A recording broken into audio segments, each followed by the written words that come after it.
Bowlem, he gets a fifer. Time he comes on to face Mustafizur in this over. চট্টগ্রামের রোদ ঝলমলে দুপুরে শুরু হয়েছিল লড়াইটা।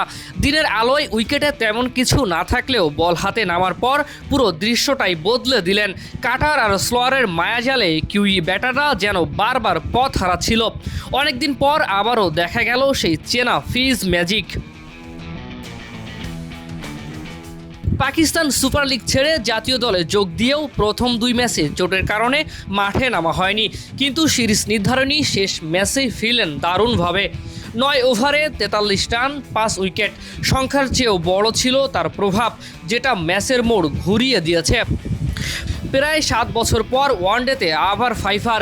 শেষবার 2019 বিশ্বকাপে ভারত ও পাকিস্তানের বিপক্ষে টানা 2 ম্যাচে করেছিলেন এই কীর্তি। বসুন্ধরা ডায়াপেন্ট এখন আরো উন্নত। এই hot air through top sheet দ্রুত শোষণ করে সোনামণিকে দেয় কোমল অনুভূতি। এতদিন পর ফিরে এসে আবারও 5 উইকেট, এ যেন নিজের হারানো ছন্দ ফিরে পাওয়ার গল্প। এই ফাইফারের মাধ্যমে নতুন এক উচ্চতায়ও পৌঁছালেন তিনি।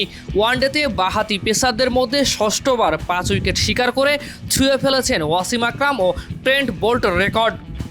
এখন সামনে কেবল মিচেল স্টার্ক, তাকেও ছাড়িয়ে যাওয়ার স্বপ্নটা এখন আর দূরে মনে হচ্ছে না। বাংলাদেশের 55 রানের জয়ে বড় ভূমিকা ছিল তার, তবে পরিসংখ্যানের বাইরে গিয়ে দেখলে এটা ছিল আত্মবিশ্বাসের এক প্রত্যাবর্তন। প্রতিটা ডেলিভারিতে ছিল পরিকল্পনা, ছিল অভিজ্ঞতার ছাপ ও রেকর্ড। ফিজ মানেই নীরব এক ঘাতক, কথা কম, কাজ বেশি। আর যখন তিনি ছন্দে থাকেন তখন বিশ্বের যে কোনো ব্যাটিং লাইন আপ হয়ে যায় সাধারণ। মোস্তাফিজুর রহমান আবারও মনে করিয়ে দিলেন তিনি শুধু একজন বোলার নন, বাংলাদেশের জয়ের গল্পের অন্যতম বড় নায়ক। ফারিজুল ইসলাম, ডেইলি সান।